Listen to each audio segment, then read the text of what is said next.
Quite blustery weather too, and certainly as we head into the evening and through the overnight period, quite a blustery feel to the weather across the UK. Outbreaks of rain gradually clearing from the south and southwest, leaving some clear spells in the south, whereas it's very showery across northern and central parts, and blustery winds, even a little bit of winteriness across the high ground in Scotland, and temperatures low enough here for a touch of frost in some rural spots, but staying mostly frost-free towards the south with temperatures near double figures in some towns and cities. So we start the new working week on quite a showery note, certainly across the north of Scotland, lots of showers packing in on that northerly breeze. Still a bit wintry those showers across the highest ground in Scotland, a touch of frost to say in rural spots to start the day. Mostly fine across the southern parts of Scotland, a few showers across Northern Ireland, and a few showers too pushing across Northern England, North Wales into the Midlands, with some sunshine to start the day on Monday across the far south of England. As we go through the rest of the day, it stays quite showery in the morning, quite a blustery northerly breeze too.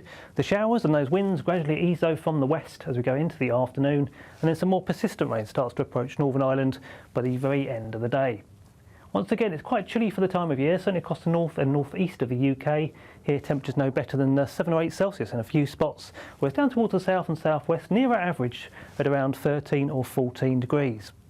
Outbreaks of rain out towards the west will push eastwards into Tuesday morning, and Tuesday looks like a very breezy day with further showers or longer spells of rain, so staying quite unsettled and again quite chilly for the time of year, with temperatures into the low teens at the very best. That's into the low to mid 50s in Fahrenheit. Low pressure is dominant for the rest of the week, so it stays pretty unsettled. Further showers or longer spells of rain to come, but at least those temperatures start to climb during the latter stages of the week. Today, clouds overhead. Total zen within.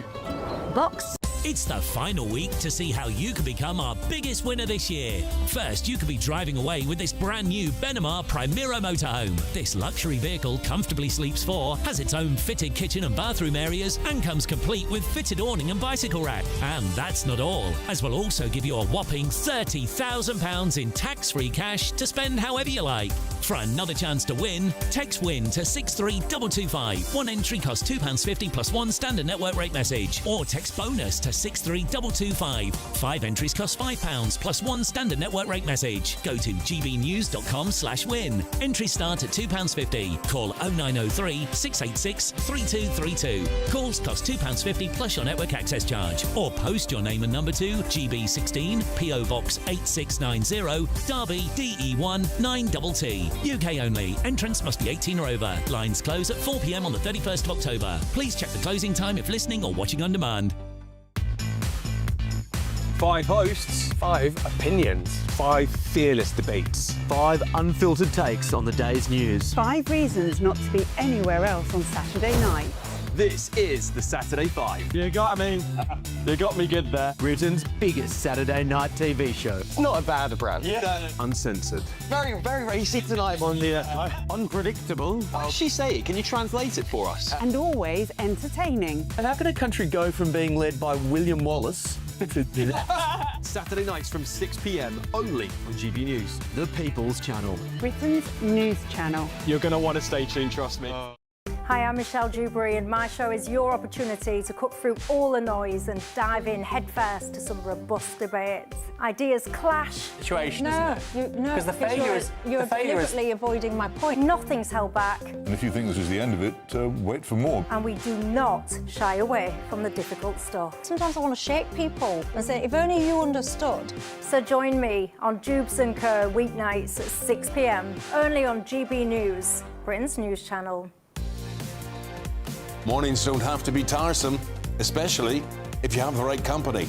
Wake up to news as it happens, opinion and debate, and of course, a little bit of entertainment too.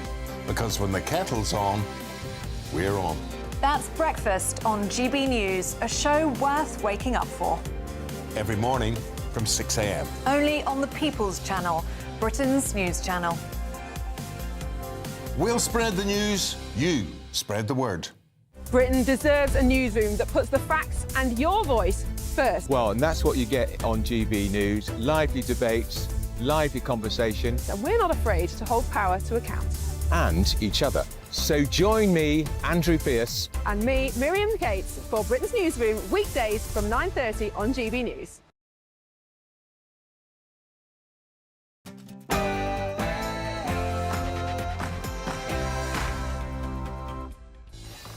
Good evening, this is Free Speech Nation with me, Josh Howie. On the show tonight... It's him again. You can feel his breath. Would you report it? Are female-only carriages necessary for women's safety? That's our debate. And... You have blood in your hands. Blood in your hands. Shame! The Israeli academic who claims that a pro-Palestine protester threatened to behead him will join us live in the studio. Plus... You have to admit, the thing that's in short supply in our society is bravery. And he's a brave guy. That was really sweet of Jimmy Carr to be talking about me there. No, we're going to find out who he was talking about in a bit, and I'm going to reveal all when me and my comedians answer some crazy culture developments from our live studio audience. But first, the news.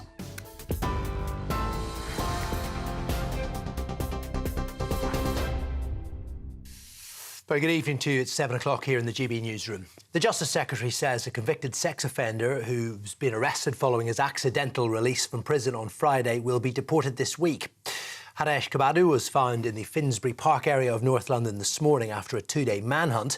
He was caught thanks to information from members of the public. He was jailed last month for assaulting a woman and a teenage girl in Essex.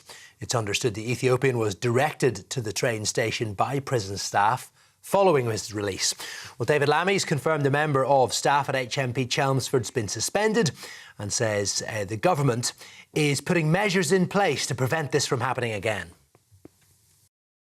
We will be increasing our funding to probation. We will ensure that there are more prison places, 14,000 extra prison places over this next period. We have to continue to support our prison officers at this time, particularly against violent offenders in our prison. I will be making a full statement to Parliament tomorrow, and then of course we've got a sentencing bill going through Parliament which will also support the system and make the system stronger. Two suspects have been arrested over the robbery of crown jewels from the Louvre Museum last Sunday. They're believed to have been part of a gang of four men who broke into the Apollo Gallery and made off with jewellery valued at around £76 million. One of the men was apprehended while waiting to board a flight from Charles de Gaulle Airport, probably to Algeria. MPs are planning to defy convention by debating Prince Andrew's conduct, the stripping of his dukedom and his continued residence in Royal Lodge. The Liberal Democrats have indicated they will use their next Opposition Day debate to allow members to discuss the issues. They're calling for the Prince and the Crown Estate to give evidence under oath in Parliament. Politicians have historically refrained from criticising the royal family in the House of Commons. Andrew agreed to no longer use his titles last Friday after continuing revelations concerning his links to the convicted sex offender Jeffrey Epstein. Donald Trump's overseeing the signing of a ceasefire deal between Thailand and Cambodia after a cross-border conflict earlier this year. The ceremony, which the US president requested, took place shortly after he arrived in the Malaysian capital. Now, the two countries have agreed to start demilitarising their borders after a 5-day skirmish back in July. It is one of 8 wars Donald Trump claims to have ended. He received a warm welcome in Kuala Lumpur, though, and danced with performers who greeted him as he stepped off Air Force One. Similar moves to what he likes to do to YMCA. It's the first stop on a week-long trip to the region, which includes a much-anticipated meeting with his Chinese counterpart, Xi Jinping. The 8 wars that my administration has ended in just 8 months, there's never been anything like that. Never. There never will be either. I can't think of any president that ever solved one war. I don't think anybody. They start wars, they don't solve them. I shouldn't say it's a hobby because it's so much more serious than a hobby, but it's something that I'm good at and it's something I love to do. Russia says it successfully tested a new nuclear-powered cruise missile with an unlimited range. Now, Russia's top general told President Putin the Burevestnik missile travelled nearly 9,000 miles and was in the air for 15 hours during the test. And meanwhile, Vladimir Putin says a meeting with President Trump that was scheduled to take place in Hungary to discuss the war in Ukraine has not been cancelled, as President Trump has suggested, but insists more preparation is needed. Finally, Hurricane Melissa has been strengthened to a Category 4 hurricane that is threatening to cause havoc in parts of the Caribbean. It's already reached Haiti and the Dominican Republic, killing 4 people, and residents in Jamaica are being warned of potentially catastrophic flooding and landslides when it hits the island late on Monday. Now, it's expected to bring winds of up to 115 miles an hour and torrential rain of up to 25 inches. Authorities there are warning of a threat to life. They're urging residents to batten down the hatches and seek shelter immediately. Those are your headlines. That's it for the moment. Now it's back to Josh. Tune into GB News Radio wherever you are. Online, on DAB digital radio, on TuneIn, on Radio Player and on your smart speaker. Just say, play GB News.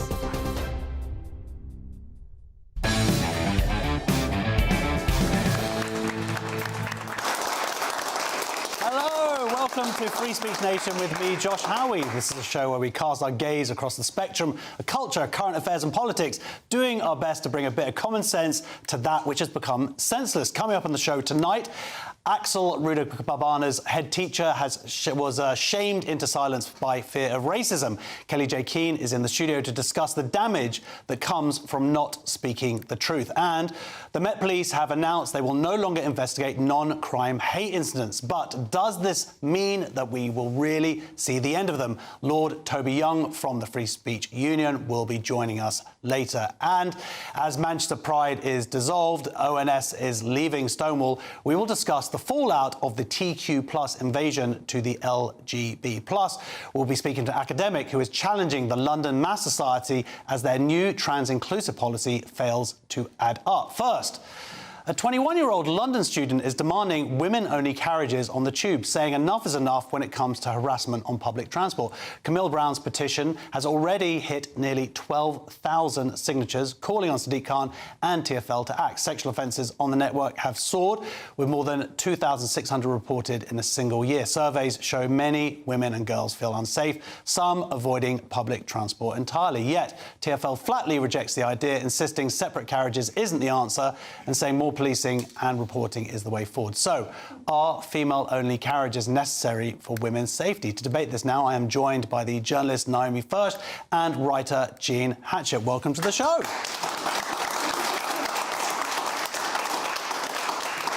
Naomi, I'm going to start with you, in a very simple answer. Do you think that this is a good idea or not? I don't think it's a good idea. I can understand the sentiment and I can understand a lot of women being really sick of what happens on public transport. But I feel like this would be a case of treating the symptom and not the cause. I think, it doesn't really make sense. Practically, how would you enforce a women-only carriage? And then I think there's better solutions. Like, what about better policing, but actually, visible policing? So if, we've got data on all these different incidents of harassment, when are they happening, what stations, what times, what platforms, physically put police there at the right time, and then you've got a visible deterrent for a would-be harasser, and you've got a visible reassurance for a woman. It can't be that hard to do that. So I don't understand. Well, I guess there are economic factors, but we are seeing an issue where it's going up 10% every single year, Jean. So what do you think about this? I mean, I'm a little bit scathing of that idea, because you've got... I don't think that women should be hidden away in a carriage. I don't think women should have to hide from public life at all because of the sexual violence of men. The issue there is men, and this issue is theirs. So the solution doesn't lie with hiding a woman away. So I think this is like the transport equivalent of a burqa. Hide the woman, you solve the problem of male violence. But is it also the transport equivalent of female-only toilets? No, because I think, those are requirements that women have for safety, privacy and dignity, but this is public life. We should all be able to freely access public transport. It's public. It's provided for all of us. So I don't think this idea of hiding women away, and that also makes women culpable, because it's sort of saying, well, what were you wearing? And now it'll be a case of, well, where were you sitting? So if a woman doesn't sit in the carriage, then is she responsible when she's sexually assaulted? So you've got a whole different dynamic coming in there, and none of that's acceptable. You've got to, hit the target here. And if you've also got Sadiq Khan, who is notorious for avoiding the issue of male violence against women and the realities of it anyway, because he doesn't discuss grooming gangs, you've got a man who's saying, well, we've solved it. We've got see it, sort it, whatever the thing is. You're just supposed to see it and it goes away. In this case, it'd be not see it. Well, exactly. But it doesn't end at the carriage door. It doesn't start at the carriage door. This is an issue with male violence everywhere, but specifically on transport, the solution is not to just hide the women away. And he isn't admitting that it's happening, because he is saying that the increase in incidents is because of increased reporting. Well, no, it's because of increased incidents in a lot of cases, because I'm sorry, but just saying it doesn't make it go away. That's just nonsense. Well, this is it. It sounds like you both have this different ideas about it, but don't like this idea. But we are talking about a third of women now have experienced sexual harassment or violence on the tube. That is a problem. Whether it's going to be bringing in the police, if that's actually going to solve it, surely there has to be other solutions that don't. Sort of point, as Jean was saying, sort of point to the problem of being somehow women, or do you know what I mean? Yeah, of course. Well, I think Jean makes a really good point. Yeah, it's not women's problem. You know, if they're the victims of harassment, this is a problem that needs to be solved, and it needs to be tackling the root cause. Where's the violence coming from? Where's the harassment coming from? How do we solve it? I think my suggestion of saying, having a more visible police presence, that's not a case of trying to blame women. It's saying, well, we do need better policing, clearly, because if there's too many men getting away with this. Well, what about the cause, which is men? Yeah, but it's not all men. I don't want to go down this path of suggesting, the vast majority of men using public transport are not sexually harassing women. And I think, yes, there's various statistics about how bad the issue is. I think there is an issue, but you do have to be careful about things like reporting instances going up, because when they said, it's gone up 10% of reporting, that was following a poster campaign that was encouraging women to report harassment, which they should. But you do have to be careful about, does that necessarily mean there's been such a big hike in actual instances of it? Well, I mean, the thing is, it's not all men do it, of course, but it is men who are doing it. Mm-hmm. So we were talking about this earlier. You were sort of saying that men shouldn't be on the tube. Well, there's a few things to say about that, and it's like, if you've got an increase, but you've also got an increase in men, and we have, we've got 37,000 men that have arrived this year into the country from, regimes and areas where they are, systematically treat women badly. You've just got more men. I mean, we've got native men who are committing high rates of sexual violence against women, but for it to jump by 10.1%, we need to look at which men and why are they here and doing this. So I think that's that's one of the things we've got to be honest about, and so few people are honest about that. Yeah, well, that's a great point, because sorry, I'll get on a different tube. I've got an example from a woman who said she was sexually assaulted. She contacted me and said she was sexually assaulted, and she was made to feel like it was her fault because the men around her did nothing. So it's not all men, but the men who aren't the man are quite happy to stay quiet. And we can't have that. That's got to change. But then you see someone in New York that, a man did step up and then and did stop somebody. And also you had in the UK, you had two guys. There was a guy who pulled his pants down on the tube. Two men stepped in to deal with it. And then now the police are looking for them. So then we need to address the police. Well, no, absolutely. Well, look, that's moving on a little bit to who actually is committing these crimes. You talked about let's identify them, but we've had a bunch of campaigns now. The Daily Mirror was kind of ridiculed for its photo choice of, not that white middle-aged guys in suits can't be dodgy, but this was the photo that they used. I'm just saying that as a white middle-class guy, hopefully not dodgy, but there seemed to be, and then people were going out and finding campaigns where essentially it seems like maybe these campaigns work because the instances of white middle-aged men in suits sexually attacking black women has gone down to practically nothing now. So maybe all these campaigns work. There was one in Australia, I believe, which followed a very similar pattern. And then there was the TfL's own campaign. We can show you, so this is the one in Australia, another white guy in a suit, not being very...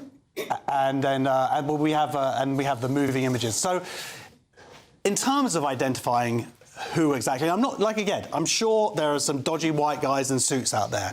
I'd like to point out that on the tube I don't wear a suit. But yeah, let's have the little clip of this, which is quite a disturbing little film, actually. The man in the grey suit is staring at you. Would you report it?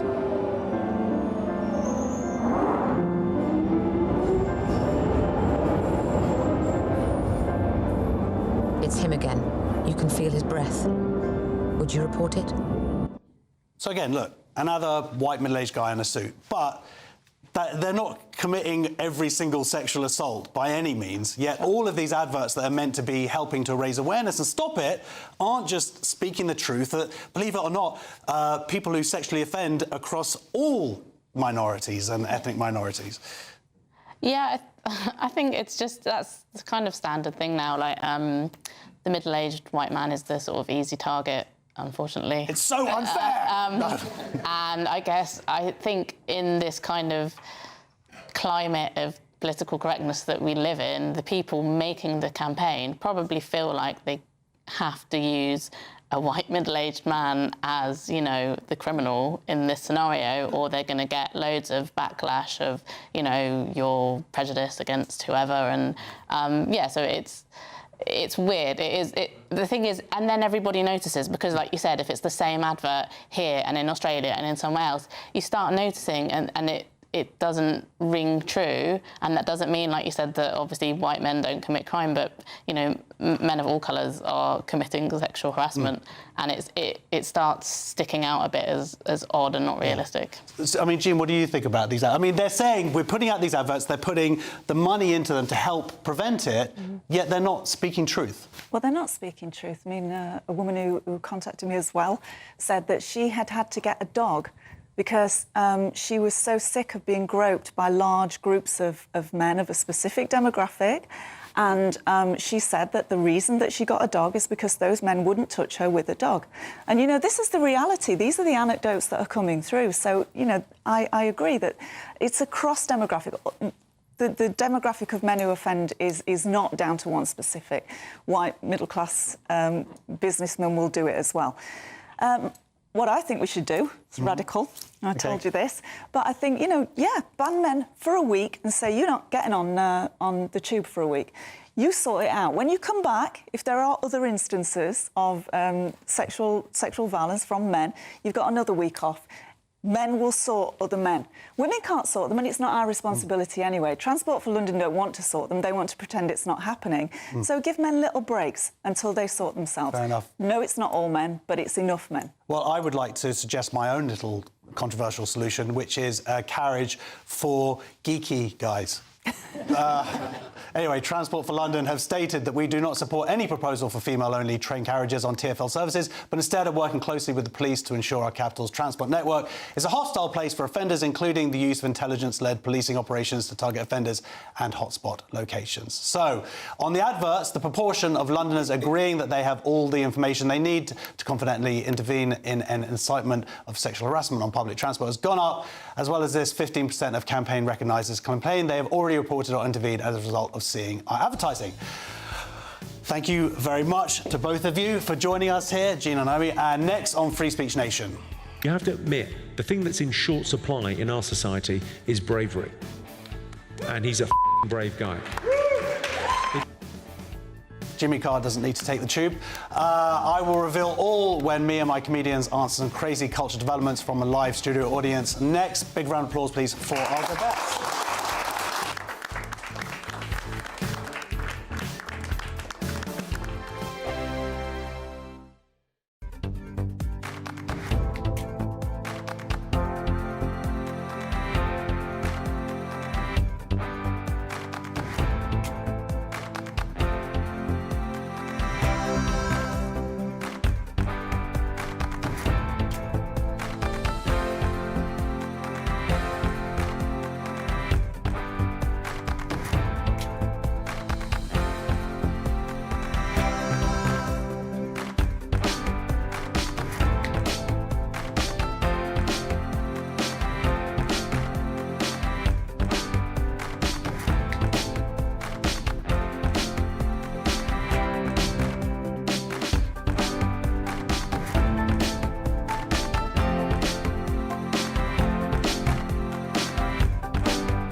Decisions made in Washington aren't just shaping America, they're shaping Britain too.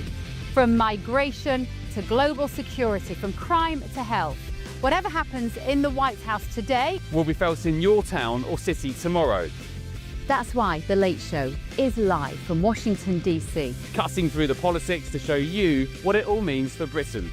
The Late Show live every night at midnight. Only on GB News, Britain's news channel. At GB News, we love to hear from you, our loyal community. So drop us a line at gbnews.com/yoursay. There you can talk to each other and also to the presenters live on air. gbnews.com/yoursay, because GB News is your channel, Britain's news channel. Join me, Nana Akwe, for an informative, interactive news programme with a difference. It's fun. No, he didn't say that, Dave.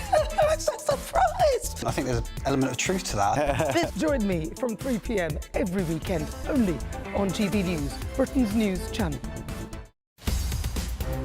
In the GB newsroom, we bring you the news as it happens. With our team of dedicated journalists across the UK, we're ready to keep you up to date with what's happening every half an hour, every single day. Bulletins here on GB News, the People's Channel, Britain's news channel.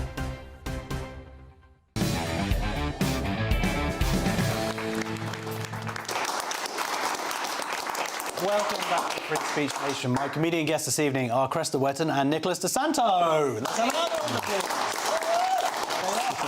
Hi. Nicholas, good to see you. You just changed out of your suit. Yeah, I went more casual today. Yeah, fair enough. You all right? Yeah, thanks very much. You all right? And Cresta, how are you? I'm good. Very well. I thought I've got a bit of a cold and I thought my voice was going to let me down, but that sounds quite normal, doesn't it? Yeah. Good, right. Yeah, fine. yeah. You sound very... I thought it was going to come out Madge Bishop. You're just going to be like, hello, let me into your toilet. Right. We're going to get some questions from our audience. Our first question's from Emma. Why is Louis Theroux more likely to fly Virgin now? Oh, yeah. Why is Louis Theroux more likely to fly Virgin? I love your T-shirt, by the way. Thank you very much. British Airways have pulled its sponsorship of the Louis Theroux podcast after an interview with frontman of punk rap duo Bob Vylan, who defended chanting death to the IDF at Glastonbury Festival, stating he'd do it all over again. The airline said the episode breached its rules on politically sensitive content, effectively ending its partnership with Theroux. Did you happen to see these clips at all of this podcast? No, but I did see Louis Theroux getting off a Ryanair. I did see Louis Theroux getting off a Ryanair flight recently. Oh, OK. Well, maybe you've got the exclusive. That's why British Airways have done it. It's got nothing to do with Bob Vylan at all.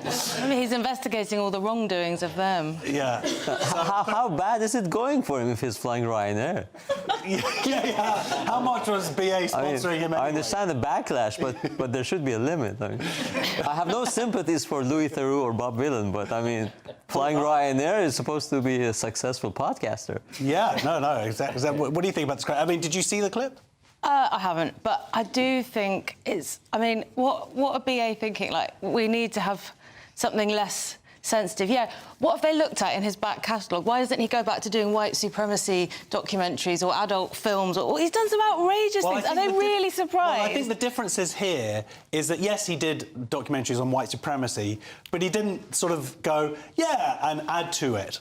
He didn't sort of add to the hate. And that's the argument that's happened here, is that he sort of didn't do any pushback. Did you see it at all? Didn't do any pushback. Surely his thing is, like, give them the mic, shine the light on the madness. Don't we want to know where Bob Vylan is and what he thinks? He made comments that actually added to this and arguably added his own racist comments. Wow. So that is partly why. I agree that there is this idea that, you know, of course we should talk about political stuff, but... in this particular case, a lot of people are saying he crossed the line. I thought he was I didn't see this.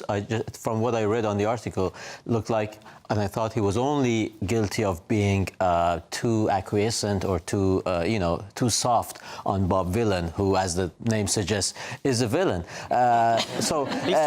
He mentioned like Jewish exceptionalism from the Holocaust. It was like nasty stuff that he added to it. It's a bit cranky. I mean, respect for freedom of speech. I obviously don't agree with this if it's gone like this, but I think generally it's good airline policy not to provide content that enrages potentially the passengers, you know. Sometimes, I mean, it's already bad when sometimes, I don't know who chooses these bits, but sometimes airline in-flight offer includes plane crash movies. I mean, a lot of stand-up comics have covered that extensively, but this is also very bad. Okay, well, look, I would like to throw out a welcome to our new sponsors, British Airways. So anyway, let's go to our next question from Anton. Is Jimmy Carr brave? Yes, Jimmy Carr brave. Jimmy Carr has praised cancelled writer and comedian Graham Linehan after he was arrested for anti-trans tweets. He told an audience in America, "You've got the First Amendment, cherish it." Let's have a little look. You agree with Graham or J.K. Rowling or not, you have to admit the thing that's in short supply in our society is bravery. And he's a brave guy. It's easy now to say, yeah, men are men and women are women, and then there's a very tiny percentage of people that want to live different lives, let them do their own thing. But at the time when he started saying it, it was incredible. I remember Jimmy when he told jokes. I liked his little sermon. Well, he's right. I mean, it's not funny. He's exactly right, isn't he? Well, I suppose there's a bit of a where were you 3 years ago, Jimmy? But well, actually, interestingly, Graham Linehan came out and said that he was the only comedian at the time who visited him at the peak of it all. He was dealing with his own attempts at people trying to cancel him for his jokes, but he did come out and he did actually show his solidarity, and I think that's more than most. Well, it certainly is. And also, this is great because people who like Jimmy Carr, I mean, there was a few cheers in that, wasn't there? Yeah, not a lot, but a few, like 3 or something. People who like Jimmy Carr, they'll probably get on board. I think this is kind of, we're easing into it's OK now to say men and women are fixed. As it were. Yes, as it were. Now, Nicholas, you do like great sets every month at Comedy Unleashed. It's a comedy club in London, tours around the country as well. But the whole point of it was to sort of say the unsayable, be able to joke again about this stuff that you think that comics, it's our job to poke fun at ideologies that don't make sense. It's refreshing, I think, to see Jimmy Carr calling this out. No, absolutely. I agree. Timing is everything. As Jimmy mentioned himself, when Graham Linehan said what he said, or J.K. Rowling, when they started saying it, it was more difficult, obviously. And it would have been nicer if Jimmy had supported them earlier, but still credit when credit is due. He's, by the way, a few laughs, but he's doing this in America. And I watched the whole clip this time. A lot of bleeps. Hats off to the editor who had to put all those bleeps in it. But no, it's good, better late than never. Right now, yeah, it's easy to say men are men and women are women, more or less. I mean, it's not easy everywhere. If you go to have a gig at Goldsmith University campus or Portsmouth University. Who books that? Pardon? Who books it? Are you that hard up? Yeah, good luck with that. Good luck. I'm getting the tube everywhere. Not even Ryanair. But I mean, what I want to say is that right now, it's no more about men are men and women are women. It's relatively easier. Now it's about supporting the idea, for example, as per the previous question and debate. So it would be good if big guys of huge calibers like Jimmy Carr support also the heated issue of the moment when some comics are getting a lot of flack in the moment. Absolutely. Well, our next question's from Roger. Hello. Is it harder for white people to get into Oxford? Is it harder for white people to get into Oxford? Leading universities, including Oxford, are under fire for making reduced grade requirements to non-white teenagers, even from wealthy families of top schools. Fueling claims the system is being applied arbitrarily, ordinarily intended to help disadvantaged applicants. Critics say the practice now risks becoming a form of discrimination or social engineering, with many calling for returning to admitting students based on merit alone. That's an interesting idea, don't you think? Merit? Well, it should be merit, shouldn't it? Surely. Obviously, you didn't go to university, but...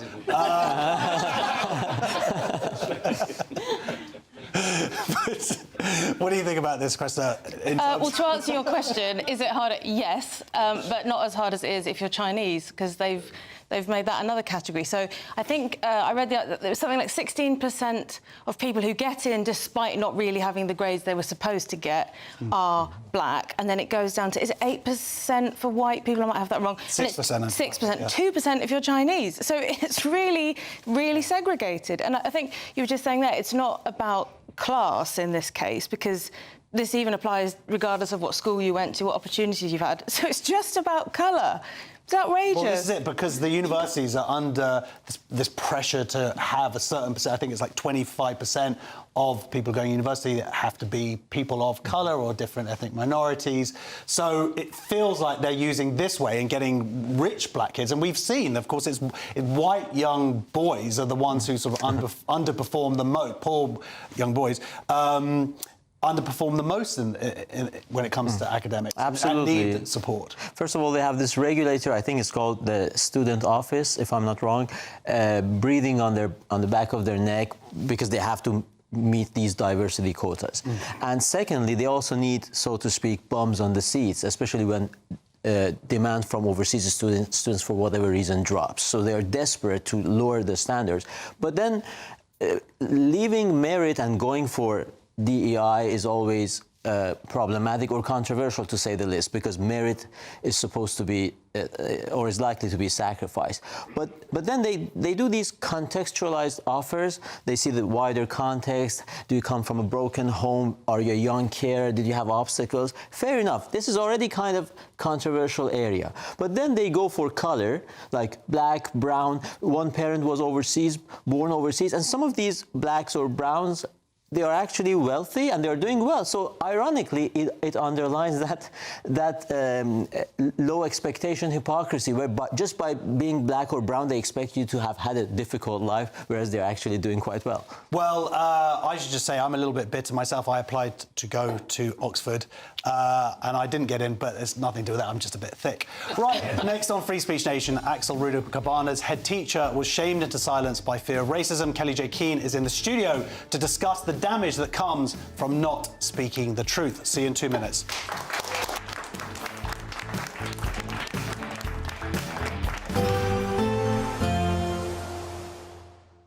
Can't wait to get in that sea. Lovely and warm. Just like the feeling of having great travel insurance. All Clear Travel Insurance sponsors GB News travel destinations forecast.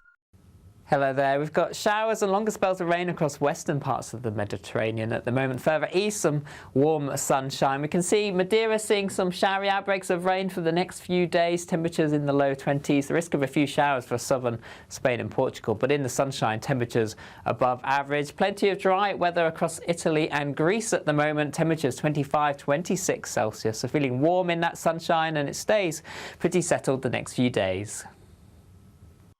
All Clear Travel Insurance sponsors GB News travel destinations forecast.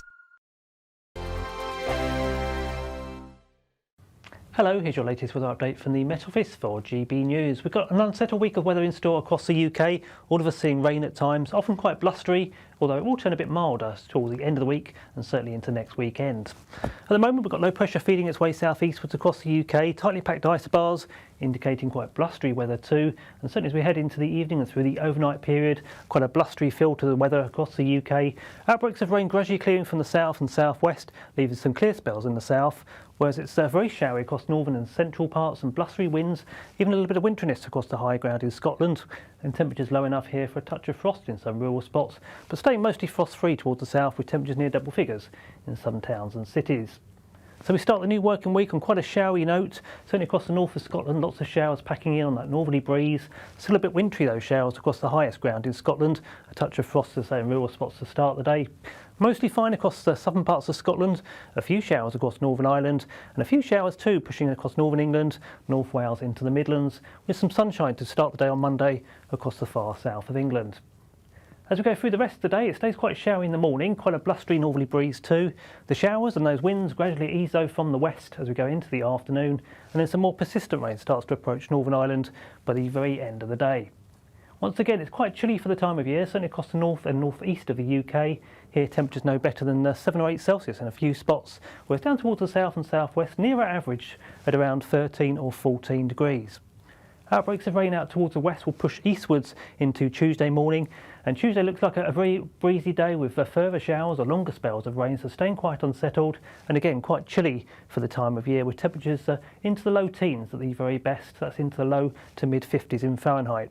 Low pressure is dominant for the rest of the week, so it stays pretty unsettled. Further showers or longer spells of rain to come, but at least those temperatures start to climb during the latter stages of the week. Britain was once the envy of the world, but look around. A nation that no longer knows what it is or where it's going. A country that's broken. How do we fix Britain? How do we bring it back? Friday night with Matt Goodwin at 8 p.m, only on GB News.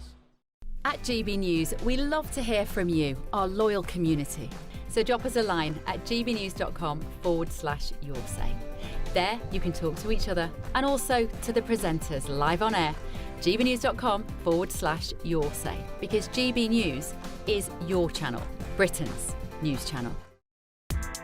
Join me, Nana Akweer, for an informative, interactive news programme with a difference. It's fun. No, he didn't say that, Dave. I'm so surprised. I think there's an element of truth to that. Join me from 3 p.m. every weekend, only on GB News, Britain's news channel.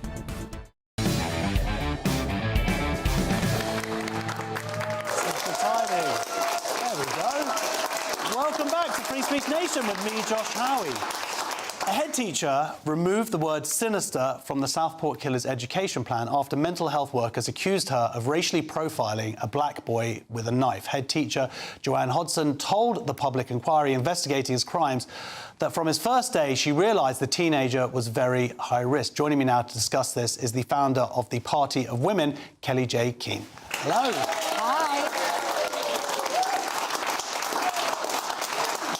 This whole entire horror has just sort of compounded madness upon madness. We see how Prevent, he was recommended to 3 times and they kind of turned it down because he didn't fit into an easy box of somebody who's obviously disturbed. Now, this week, we see this head teacher giving this testimony and you're just kind of like, it's maddening, right? Yeah, it's totally maddening, but just not unexpected at all. This is where we are. This is what we've created. Probably each and every one of us has contributed to this, but also unions, the culture within schools, the culture within education as a whole. Like, it's everywhere, this culture of silence. And we've seen it from others. You know, we saw it with the Manchester bombing. We saw it with the Pakistani Muslim rape gangs. This fear of being accused of being racist in this particular case is leading to actual harm. And with this head teacher, I think it was the social services, they were saying, look, you can't do that, you can't say that. And it was so patently obvious that this was a child who needed real help. Yeah. Yeah, I mean, the social services, they've always done so well. So it's such a big shock for all of us. Social services, let's remember, were the ones that told girls that didn't support girls. I think a social worker went to one of the grooming gang victims' weddings when she had to marry a rapist. So, and you also mentioned mental health, which is a real red flag for me when people start talking about somebody's mental health when that person actually is causing demonstrable, often, harm to others. Like, do we have to talk about mental health? Can we not talk about real-world harm, what is happening? But again, it's both a culture of fear, but I do think that head teacher should have written sinister and stuck with it, because if she knew that, then I'm imagining that she's got a lot of experience with children. She wouldn't use that word without really meaning it.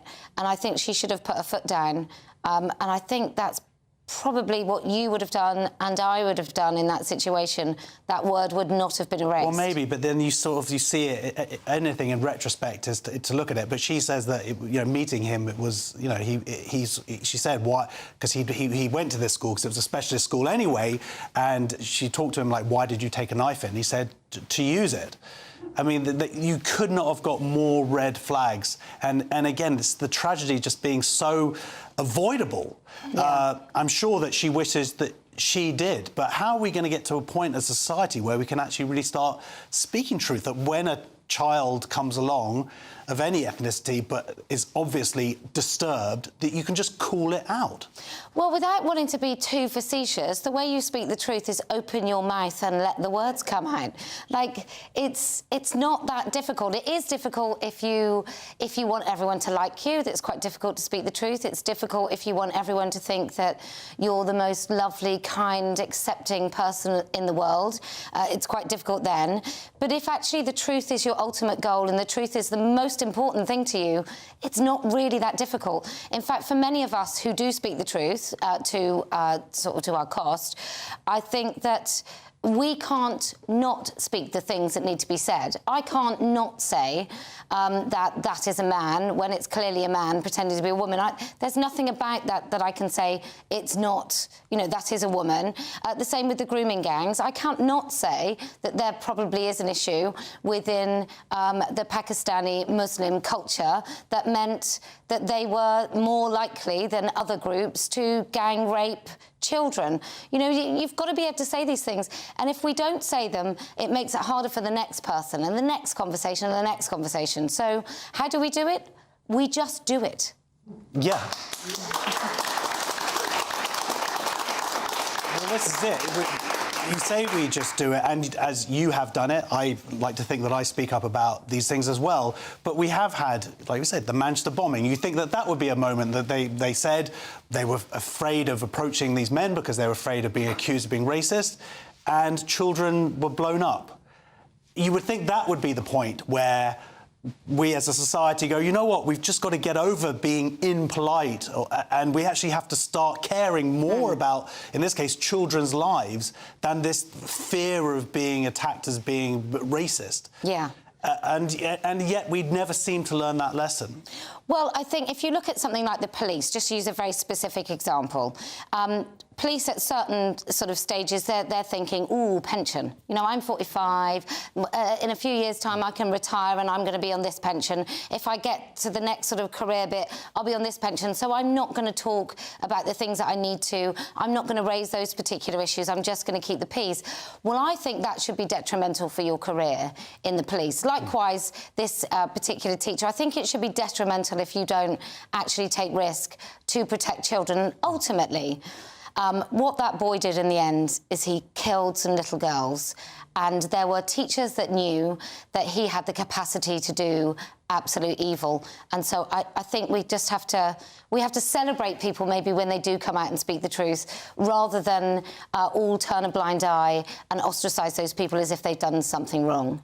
Yeah, absolutely. And, we talked, you mentioned the Pakistani rape gangs. There are things to look about within that culture. Doesn't mean, of course, that every Pakistani or anything like that, but we have to be able to actually start looking at these situations to then discuss them and hopefully provide some sort of solutions. So, 100%, 100%. All right, well, ladies and gentlemen, please, massive round of applause.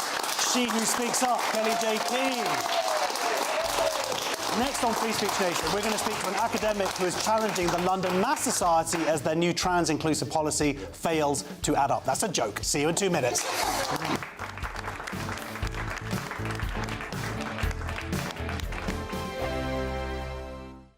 I'm Michelle Dewberry. This is Jubes & Co. with you. Hello everyone, Patrick Christie is here. GBNews, Britain's news channel. Access the stories that matter to you.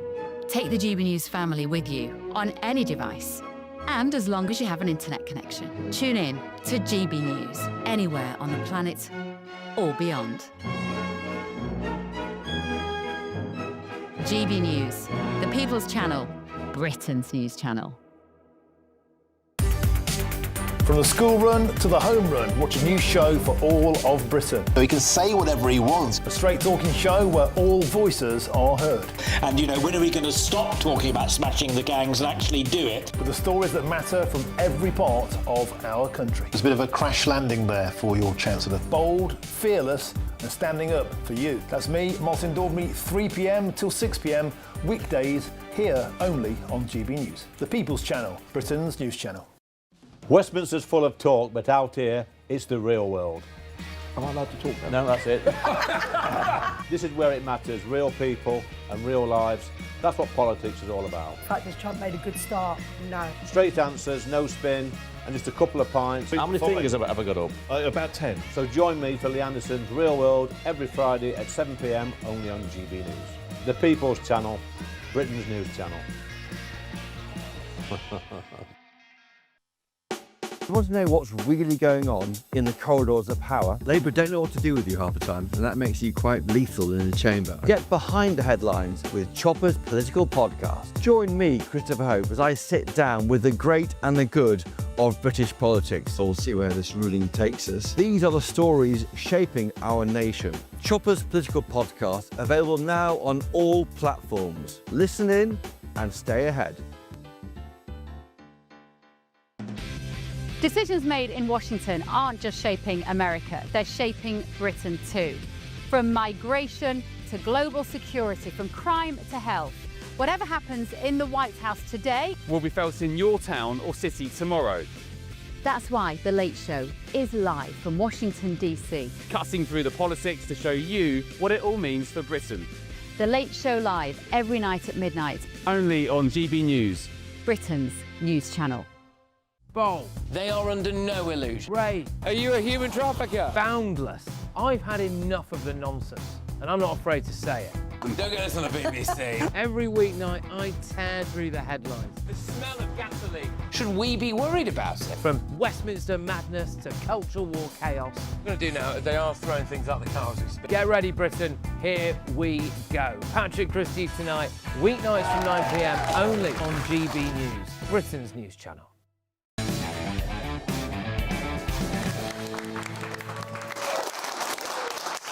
Welcome back to Free Speech Nation. The London Mathematical Society is facing the threat of legal action from one of its members over a new trans inclusion policy. Reader John Armstrong claims the guidance discriminates against those with gender-critical beliefs and unlawfully restricts free speech. Yet the Society insists the policy is about respect and inclusion. Something is not adding up here. We're going to use that joke as many times as we possibly can. We were so happy when we wrote it. Anyway, I am now joined in the studio by reader in financial mathematics, John Armstrong. John, welcome to the show. So, John, you tend not to think when it comes to maths that they believe in non-binary. Joke number 2. But what made you sort of take a stand here? And also, it's kind of shocking because I thought we were over this stuff, and now you're seeing an institution kind of jumping in with their feet first. Yeah, absolutely. So I think most organisations have been at least suspended their trans policies, but the London Mathematical Society has written its first ever trans policy. And it says that people can use whichever facilities match their affirmed identity. So they've gone just head to head with the Supreme Court. And do you think it's because, like, maths people don't read the news? And then suddenly, like, they were just so focused on their formulas and stuff, and then they sort of read a thing, let's quickly do that, and they're about 10 years too late. Yeah, I'd agree it would be very diplomatic to suggest it's the intelligence of my colleagues that has caused this problem for them. So as well as that policy, they've also put together policies on what we're allowed to say about trans people, and they are just framed in the most ludicrous way, with absolutely no caveats whatsoever. So, you know, if you misgender somebody while singing in the shower, that's unacceptable. And so, for example, you can't make jokes about trans people. Now, I know where they're coming from. What kind of monster would find cross-dressing funny? I saw a play the other day. It was called 12th Night, and the level of misgendering in that. Off the charts. Even I get that reference. And similarly, we've got to use pronouns, OK? Now, I think... That's compelled speech, obviously. Yeah. So. Now, people have all got different views, I think, on where they're going to draw the line on pronouns. I think most people would think these are pronouns. Pretty ridiculous. And I emailed the London Mathematical Society and gave that example. Yeah, I mean, Ziza sounds like one of those functions on the calculator you don't know what they do. Yeah, I mean, it's insane. Yeah, I had to look up how to pronounce it. And anyway, I wrote to them and said, you know, do you actually really mean this? And they said, well, if you don't want to use Ziza pronouns, all you have to do is refer to the person by their full name, And everything you'll write can only be clearer. And I don't see how that restricts your free speech at all. Also, the whole point is that it's saying that you agree with this ideology that there are people who are born in a spectrum of sexes and identities. Yeah, absolutely. And, you know, let's be honest, it's just an imposition, isn't it? If somebody is saying you want to use these as pronouns, they're taking away your dignity, aren't they? Let's be honest. You know, if they're making you lie. Well, I mean, we hear these examples of people with meow pronouns at schools. This is apparently happening back in my hometown. It's kids taking the piss, isn't it? Yes, we're not allowed to say that, but yeah.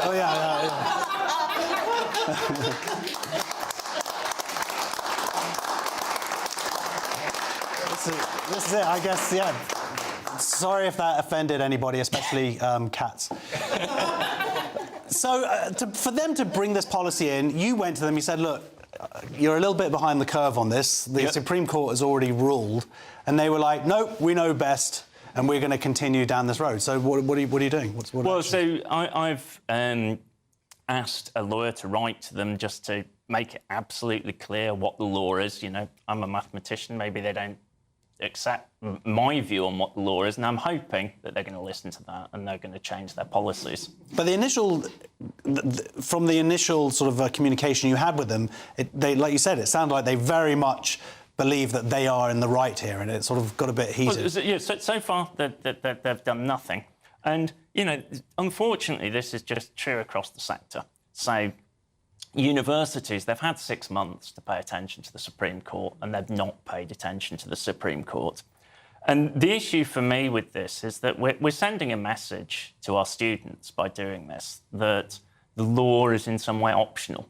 And I think that's a really very serious problem.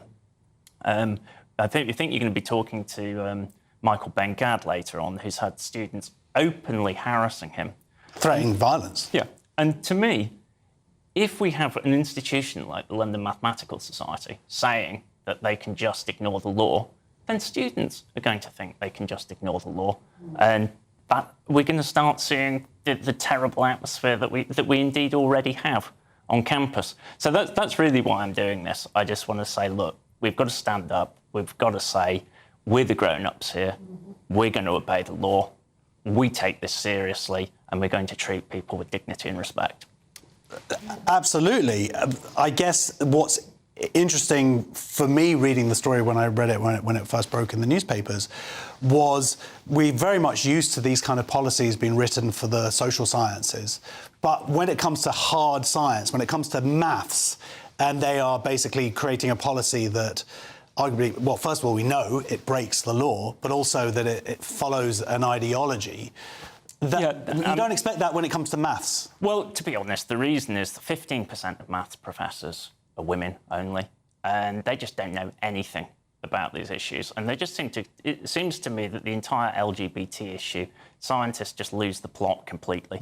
Every single learned society has given evidence to Parliament that there's LGBT underrepresentation in science. It's not true. I'm very pleased to say it's excellent that there is LGBT overrepresentation, if anything, in science.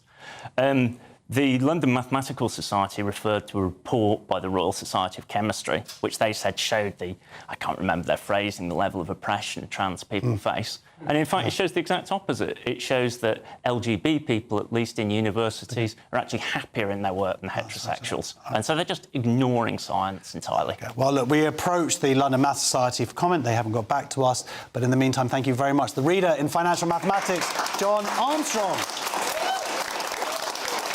GB News has approached them and they haven't got back. That's the end of the first hour on Free Speech Nation. Don't go away. There's lots more to come between now and 9 o'clock, including more audience questions from a live studio audience. And we will be meeting the Israeli professor who was threatened with beheading by his students. Don't go anywhere. See you in a second.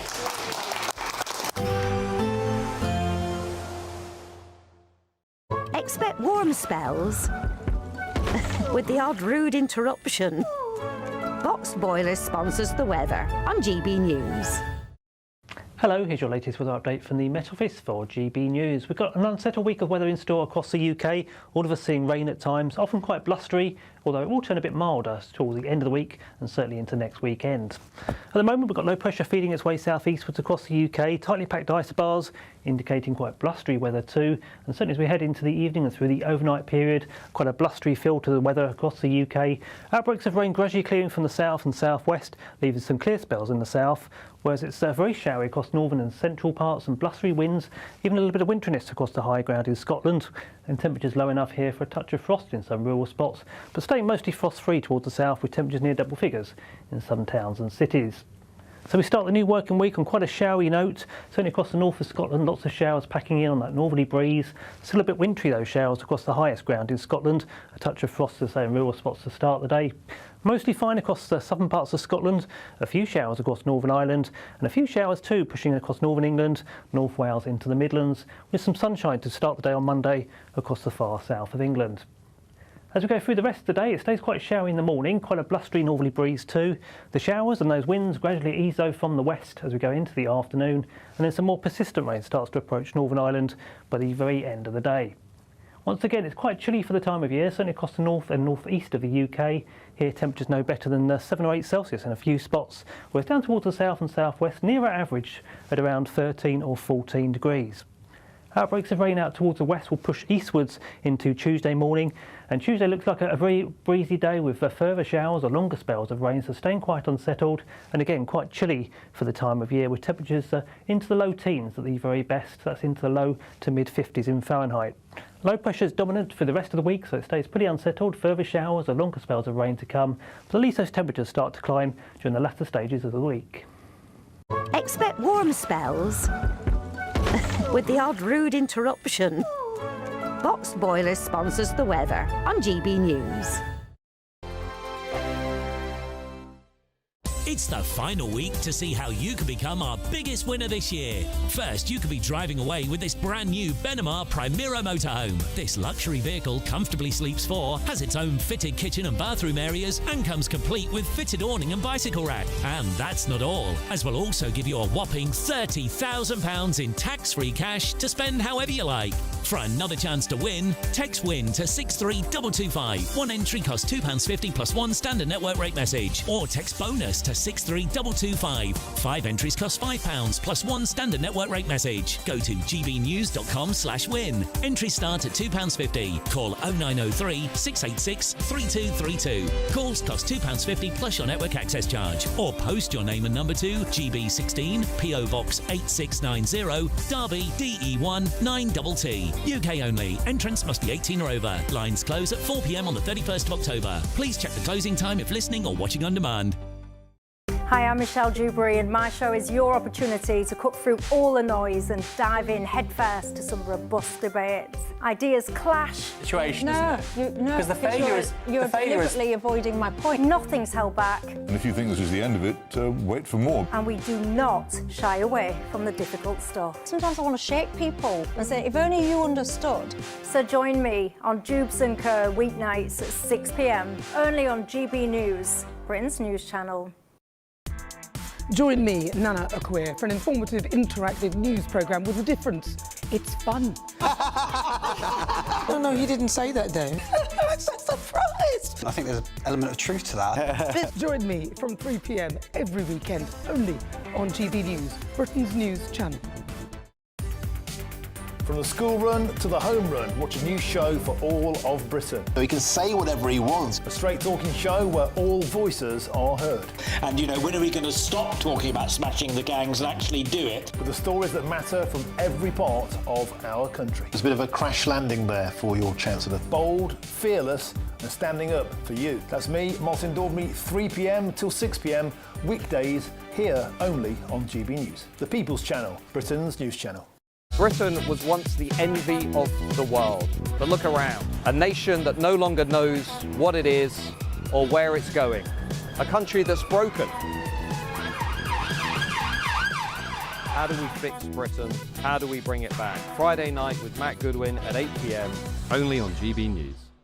At GB News, we love to hear from you, our loyal community. So drop us a line at gbnews.com/yoursay. There, you can talk to each other and also to the presenters live on air gbnews.com/yoursay, because GB News is your channel, Britain's news channel.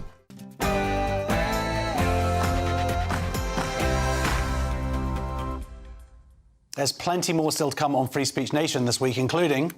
You have blood in your hands! Blood in your hands! Shame! The Israeli academic who claims that a pro-Palestine protester threatened to behead him will join us live in the studio. Plus...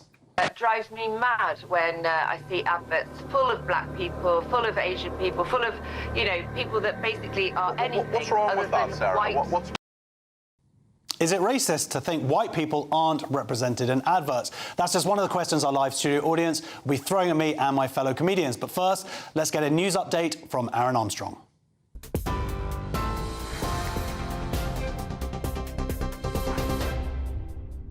Thank you very much, Josh. Good evening to you. 8 o'clock here in the GB newsroom. The family of the schoolgirl assaulted by Hadush Kabatu in July says they feel massively let down and infuriated by his accidental release from prison.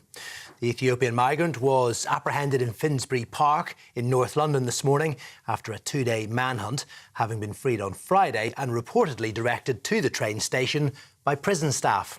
He was jailed last month for assaulting a woman and a 14-year-old girl while being housed at the Bell Hotel in Epping. In a statement, the girl's father added that images of Kabatu were circulated by police before they'd been informed of his release, describing the system failure as unbelievably irresponsible. Justice Secretary David Lammy has confirmed Kabatu will be deported this week. This was totally unacceptable. I will be making a statement in Parliament tomorrow. There will be a further and full investigation into how this happened. It's right that he's questioned by the police following his route from Essex into London, and then of course 48 hours in which he has been basically around. It's right that we get to the bottom of what's happened over the course of those 48 hours, but I can assure you that he will be deported as he was expected to be deported. I expect that to happen this week. Shadow Home Secretary Chris Philp says the Home Office and the Justice Secretary have big questions to answer. David Lammy should absolutely, and Shabana Mahmood should absolutely be giving an account for themselves in Parliament. They're responsible for running this system. Clearly, somehow there was a huge mistake, terrible mistake between the prison service and immigration enforcement, who should have been picking this man up and taking him into immigration detention for deportation. So between the two of those departments, they messed up spectacularly. Ministers need to apologise, which I don't think they've done so far. They need to come to Parliament to account for their failures, and there needs to be an investigation to determine exactly what went wrong. A woman in Walsall has been raped in what police have called a racially aggravated attack. Officers were called to the Park Hall area of the town just after 7:15 p.m. last night, saying the woman in her 20s was assaulted at a nearby property by a man she didn't know. They've released this CCTV of the suspect, describing him as white, age in his 30s with short hair and wearing dark clothing at the time. West Midlands Police have launched an urgent appeal asking the public to help identify the subject. Two suspects have been arrested over the robbery of the crown jewels from the Louvre Museum last Sunday. They're believed to have been part of a gang of four men who broke into the Apollo Gallery and made off with jewellery valued at around £76 million. One of the two suspects was apprehended while waiting to board a flight from Charles de Gaulle Airport. MPs are planning to defy convention by debating Prince Andrew's conduct, the stripping of his dukedom and his continued residence in Royal Lodge. The Liberal Democrats have indicated they'll use their next Opposition Day debate to allow members to discuss the issues and are calling for the Prince and the Crown Estate to give evidence under oath in Parliament. Andrew agreed to no longer use his titles last Friday after continuing revelations about his friendship with the convicted sex offender Jeffrey Epstein. The UK's biggest supermarkets are warning of higher prices for shoppers if the government imposes higher business rates for larger stores. Shops with a rateable value of £500,000 or more are expected to face an additional tax in next month's budget to help reduce rates on smaller firms. Now, the British Retail Consortium say supermarket bosses are already facing additional £7 billion in extra costs since the last budget, and their ability to absorb those costs is diminishing. Finally, Hurricane Melissa has been strengthened into a Category 4 hurricane, with forecasters saying that may increase to Category 5 as it hits parts of the Caribbean. It's already reached Haiti and the Dominican Republic, where 4 people have been killed. Residents in Jamaica are being warned of potentially catastrophic flooding and landslides. It is scheduled to hit the island late on Monday or early on Tuesday morning. Winds of up to 115 miles an hour have been predicted, with rain reaching 25 inches. Authorities are warning of a threat to life, and they are urging residents to batten down the hatches and seek shelter immediately. Those are your headlines from the GB Newsroom. I'll be back with more at 9.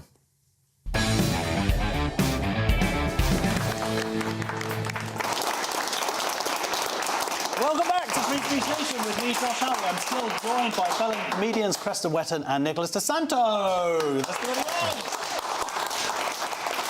Right, we get some more questions from our audience. Our first question is from Chris. Hi, Josh. Do Gen Z males have posters of Nigel Farage on their walls? Yes, do Gen Z males have posters of Nigel Farage on their walls? Reform UK is now more popular than Labour among Gen Z men. A poll has revealed 31% of men aged 16 to 25 would support Nigel Farage's party at a general election if it was held tomorrow. But women of the same age are still unconvinced. Only 18% say they would vote for reform. Krista, you've got a big picture of Richard Tice. Busted. I haven't. It's not true. This is how women start. Stop it. Oh, my goodness. What was the question? Do they have posters? Oh, like, yes. Richard Tice gets flustered. Stop it. Look, obviously, the problem with this is that there's more right-wing boys and more left-wing girls, and it's going to be a catastrophe for them on dating apps in years to come. That's what I think. Yeah, basically... As if it's been a picnic so far. So Gen Z haven't learned to lie yet. Exactly. Well, that's good news. But according to this poll by the think tank Onward, men, Gen Z, young people, 15, 16 to 25, are going towards reform, whereas women of the same age are still with Labour, but a lot of them are going towards Green, which means men are becoming wiser and women are going insane. Women are going full Greta Thunberg. For that 18% of young women who are into reform, they're going to have their pick, aren't they? So that's a pretty good strategy. But what else Ladies, is new? If you want to find a 16-year-old with a turquoise tie, I've got just the place that you should start hanging out. I read, though, that somebody's done the maths, not me, and overall, this still means... We're getting our last guest. It still means that Labour's idea of giving the vote to 16-year-olds could bite them, because the numbers work out that they could lose votes. Yeah, if they do that, this would be the funniest thing in politics since Democrats ran Kamala and still lost to Donald Trump. Can you imagine the irony? Right, our next question is from Sean. OK, it's is the president-elect of the Oxford Union doing a Donald Trump in his campaign? Yeah, is the Oxford Union president-elect trying to pull a Trump? The Oxford Union leadership saga has intensified after the president survived a no-confidence vote. This is the present president, not the president-elect. That's after the president-elect lost his position in a vote of no confidence after celebrating the death of Charlie Kirk. Confused? You're right to be. Sean, have you been following this? Because it's one's accusing the other of racism and then there's the ex-girlfriend has been involved, or... Well, all I can say is it's a bit of a mess anyway. I've never been a big fan of the Oxford Union.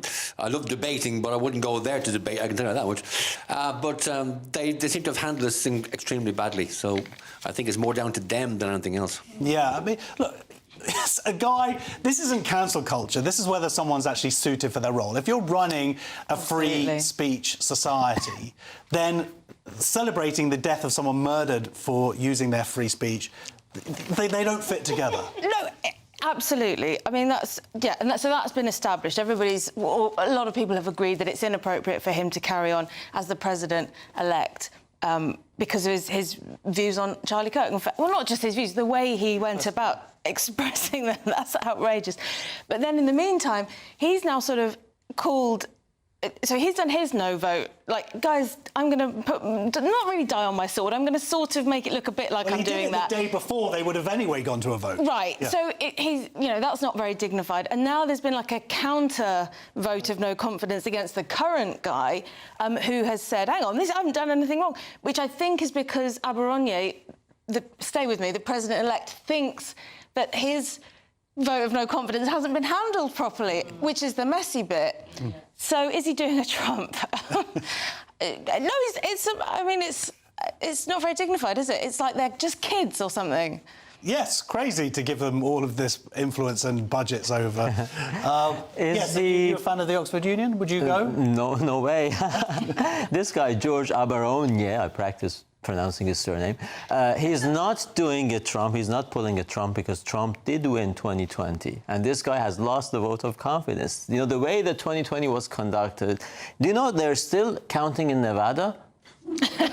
Right? That's because they're not very good at math. Well, yeah, so hence the whole suspicion or the whole case by Do you genuinely believe Trump. that Trump won the election? I have my, I'm more leaning towards the fact that because, the way they conduct, we do postal vote in this country, this is off topic, but, sending the postal ballots a month before the election and collecting them a month after the election, whether or not people had expressed, that was a mess. This guy has lost the vote of confidence, and then after, as the head of a free speech organization, presumably, celebrating for the death of someone killed while doing speech, it was totally untenable. So, two different things. Look, George Abaronye said in response, 2 centuries later, the same people who claim to believe in the union are now acting in stark opposition to the union's founding principles by supporting a campaign of harassment, censorship and abuse. We will not be silenced. He was, by the way, celebrating the shooting, he says, not the actual death itself. OK. Our next question is from Jeff. Hi, Josh. Is it racist to think that white people are not represented in the adverts these days? Yeah, is it racist to think white people aren't represented in adverts? So Sarah Pochard, she has landed in hot water after comments she made about diversity in advertising. Let's have a little look. It drives me mad when I see adverts full of black people, full of Asian people, full of, people that basically are anything What's wrong other with that, than Sarah? white. She's saying that she didn't express herself well. I don't know if you saw this original clip yourself, yes, but I think the point was she was arguing about the over-representation, arguably, which is been proven. I think the black population in this country is about 4%, and they are in 50% of adverts. So that would suggest, she said that she has clumsily expressed this, but you had seen Wed Streeting come out and sort of imply, or at least outright call her a racist for this. I don't agree with that. It's so easy to use that silly word, isn't it? Wed Streeting? That the too. R word. I'm getting sick and tired of it. But quite often when you're watching TV, you wonder whether you're watching sort of Zimbabwe Broadcasting Company, Channel 1. OK, well, that's gone a little bit too far now. Well, but I know what you're referring to. It's what you just this said. isn't talking about, television, and there was arguably very much underrepresentation back in the day, but we're talking specifically about adverts, and what she, I think, is saying is that it is like every time these adverts are on, there is someone, and she's saying that the whole point of adverts is to sell products, of course, right? But if you're not seeing yourself represented in any way, I think that's her argument, and there are people voicing frustration about it. But I can buy products off anybody of any colour, actually, Josh. But, yeah, I mean, it's what you said at the beginning, isn't it? 4%... Zimbabwe, interesting, but I know what you're getting at. 4% versus 50% in adverts, it just doesn't feel real. And I think she was clumsy as well. I wouldn't say it like that. I think it's messy, but I don't think that's necessarily going to do her any harm. And even though Wes Streeting's jumped on it, of course he has, I think people know that she's trying to get at something that she authentically thinks. She said it in a very unfortunate way. Yes. Advertising, the message, it used to be buy this product because it's good for these reasons, or at least buy this product because the advertisement made you laugh a bit, made you chuckle with a little funny joke. Nowadays, what is the message? What is the message? The message is that black guys with good jobs and beautiful houses prefer white women. That seems to be the message.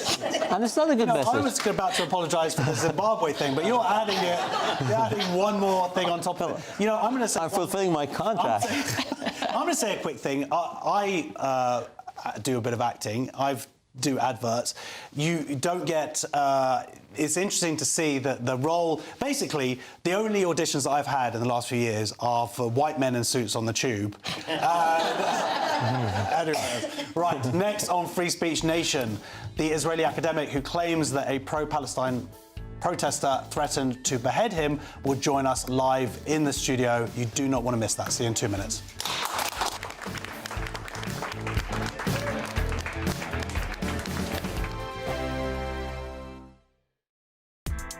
Join me, Nana Akwe, for an informative, interactive news programme with a difference.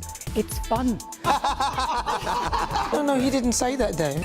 I'm so surprised. I think there's an element of truth to that. Join me from 3 p.m. every weekend, only on GB News, Britain's news channel. From the school run to the home run, watch a new show for all of Britain. So he can say whatever he wants. A straight-talking show where all voices are heard. And, you know, when are we going to stop talking about smashing the gangs and actually do it? With the stories that matter from every part of our country. There's a bit of a crash landing there for your Chancellor. Bold, fearless and standing up for you. That's me, Martin Daubney, 3 p.m. till 6 p.m. weekdays, here only on GB News. The People's Channel, Britain's news channel. Britain was once the envy of the world. But look around. A nation that no longer knows what it is or where it's going. A country that's broken. How do we fix Britain? How do we bring it back? Friday night with Matt Goodwin at 8 p.m. only on GB News. Decisions made in Washington aren't just shaping America, they're shaping Britain too. From migration to global security, from crime to health. Whatever happens in the White House today will be felt in your town or city tomorrow. That's why The Late Show is live from Washington, D.C. Cutting through the politics to show you what it all means for Britain. The Late Show live every night at midnight. Only on GB News, Britain's news channel. At GB News, we love to hear from you, our loyal community. So drop us a line at gbnews.com/yoursay. There you can talk to each other and also to the presenters live on air. gbnews.com/yoursay, because GB News is your channel, Britain's news channel. Hi, I'm Michelle Dewberry, and my show is your opportunity to cut through all the noise and dive in headfirst to some robust debates. Ideas clash. Situation, no, isn't it? No, because the failure is you're deliberately avoiding my point. Nothing's held back. And if you think this is the end of it, wait for more. And we do not shy away from the difficult stuff. Sometimes I want to shake people and say, if only you understood. So join me on Jubes and Kerr weeknights at 6 p.m. only on GB News, Britain's news channel. Westminster's full of talk, but out here, it's the real world. Am I allowed to talk now? No, that's it. This is where it matters, real people and real lives. That's what politics is all about. The fact that Trump made a good start, no. Straight answers, no spin, and just a couple of pints. How many fingers have I got up? About 10. So join me for Lee Anderson's Real World every Friday at 7 p.m. only on GB News. The People's Channel, Britain's news channel.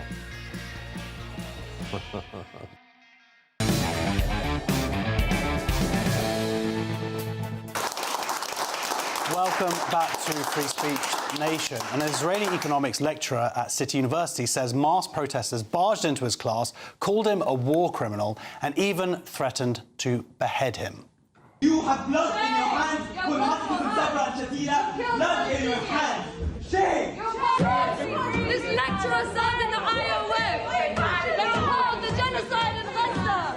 All terrorists off our campus. All terrorists off our campus. All terrorists off our campus. All terrorists off our campus.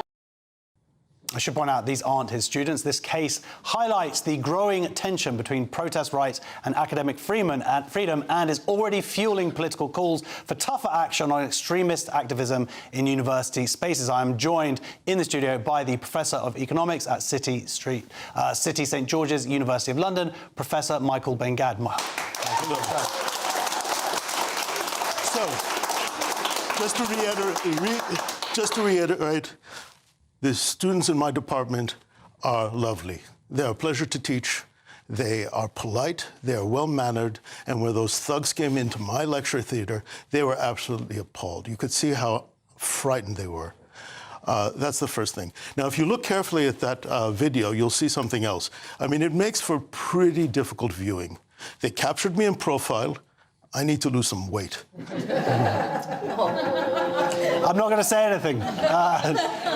You did insist that we just showed your neck in all the shots. I've repeated that joke already 4 times in Hebrew on Israeli television, and my wife is going to kill me when I get home. Fair enough. So, but seriously, watching that clip, it's just the aggression, and I know it's not captured on the video, but one of the students actually threatened to behead you. What I heard, I just want to set the record straight on all of this. I think it was a scrum, and everybody's screaming their heads off. We don't have the actual audio, right? We're looking for it now. But what I think I heard was somebody say in the passive voice, he should have his head cut off.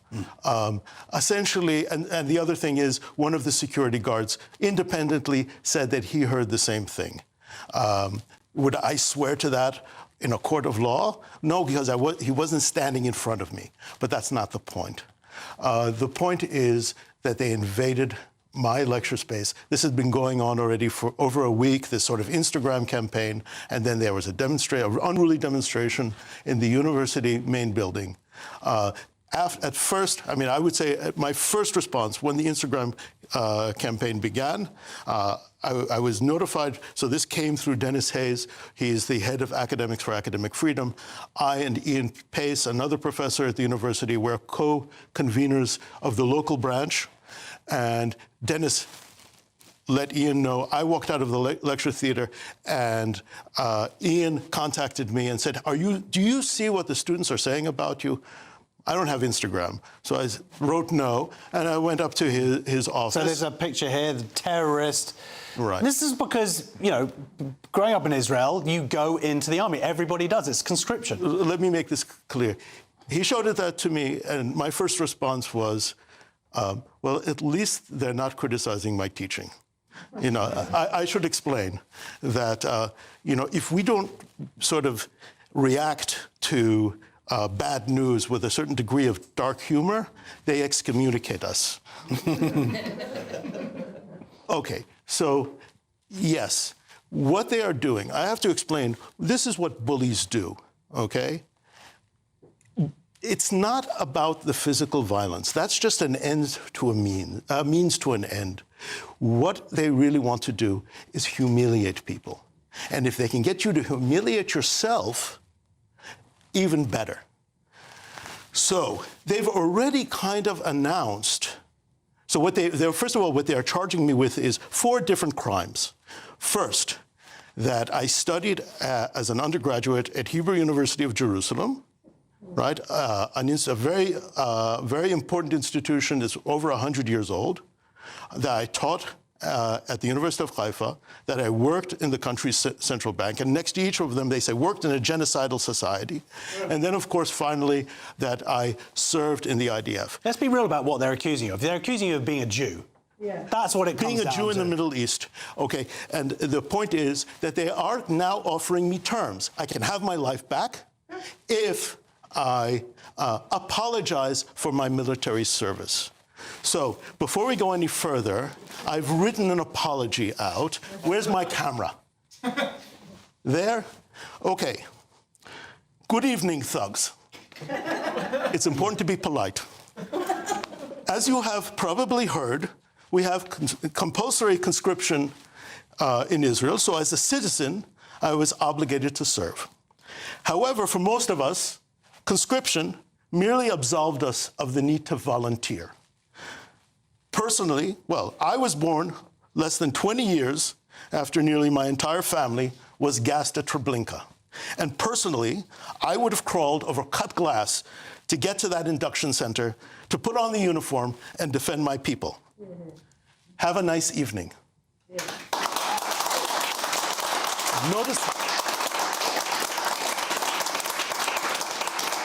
Notice the last bit. My manners have so improved since I moved to this country. If anything, if anybody's ever been to Israel, don't ever queue for a bus. Let me just put it like that. Yeah, I want to say, you guys were in charge for 30 years, and we're still rubbish at queuing. So look, that's the point, isn't it? Because we've seen this intimidation. We've seen it, by the way, not just of Jews. We have seen it of Israelis in the past. We've seen it where a chaplain came back, his university, basically the deputy leader now of the Green Party, put out posts about him on X. This guy had to go into hiding with his wife. Now he's gone back to Israel. We've seen this in the past. And you know what? It's not just with Jews, Israelis here. There was another protest this week. Professor Alice Sullivan. My good friend, yes. She was at Bristol University. She's a sociology professor, trying to give a talk about the sex and statistics, I believe. And we've actually got some footage to show what these students are like. Mainstream beliefs. I mean, the belief that sex is real could not be more mainstream. And many people who hold these beliefs won't necessarily call themselves gender critical. It's thuggery. And you know what we haven't seen there is No. What you're seeing is just the inside. What they did was climb up the side of the building to try to get to her. They had to bring in mounted police in order to protect her. They set off the fire alarms as well? They set off the fire alarms as well. Let me just say that she, Professor Alice Sullivan, Professor Ian Pace, Professor Abhishek Saha, and Professor Michelle Shipworth those are the people who organized that petition that you saw today in The Observer. We're all part of the London University Committee for Academic Freedom. And they have been wonderful, all right? I've been very vociferous about this, that I will not apologize. I'm an unapologetic You've got nothing to apologize for. Israeli patriot. But I've come to really love this country because I have learned what kind of people the British are. And it starts with those people. Not everybody in UK higher education is a lunatic, but the lunatics have come to run these places. Yeah, well, so your institution, City University, they have defended you. You've had 1,500... 1,600 now, other academics coming out defending you. That's a far cry from what we saw in the past. Kathleen Stock, the response that she got a few years ago. Yeah, don't just say her name. Let's single out the University of Sussex. And they got fined because of this? They got fined for this, and justly so. They basically threw her under the bus, basically because they were weaklings and cowards. Now, I am very fortunate that I work at a university that has decided to finally take a stand. And I have to say that Professor Sir Anthony Finkelstein, who, by the way, has also been targeted by these people, he has no formal ties to any sort of Israeli institution. And I'll leave it to your imagination what it is they're so unhappy about. Well, let's talk now about the response to this, because, as you say, you're a member of these various institutions that protect academic freedom. Thugs, which I believe is the perfect word to describe these people, coming in, disrupting your, as you say, lovely students who are there to learn, threatening violence, proved or not, intimidation, harassment. What do you think should be done? Because Kemi Badenoch spoke this week. She said that if they weren't British citizens, that they should lose their visas. If they are students at the university, they should be kicked out. What do you think should happen? How are we going to deal with these? Well, first of all, we have to identify them. And I've already filed a criminal complaint. Let me also just make clear that in terms of what the university did, they did offer to basically give me paid leave, right? They said, look, until this all blows over, you can stay at home. You know, this is, I have to say that for a professor who's got a lot of research projects, that's very tempting, right? But under the circumstances, I insisted that I will turn up to every single lecture. And so we're working on security to make sure that that actually can happen. Now, in terms of these people, the extent that they are students, and we think some of them may be, we're not 100% sure where all of this is coming from. Of course, because they're not students, they're trespassing. Well, even if they are students, when they walked into that lecture theatre, they were already trespassing in a place where they weren't supposed to be because they're not registered for that module. And they disrupt. I mean, these students, my students, came on a rainy Wednesday afternoon to hear a lecture about monetary policy, and I, you know, if you ask me, am I traumatized by all of this? Well, do I look traumatized? No, but I'm very angry. And keep in mind that I'm an economist, right? An economist is somebody who didn't have enough charisma usually to become an accountant. So it takes a lot to really rile us up. Yeah. But on their behalf, I'm very angry. Well, look, and I'm also very angry on behalf. I should also mention one more thing. I had a meeting last night with some Jewish students. It's not easy. And I just wanted to say something to their parents. I was so impressed by their dignity, their maturity. You've done very well, right?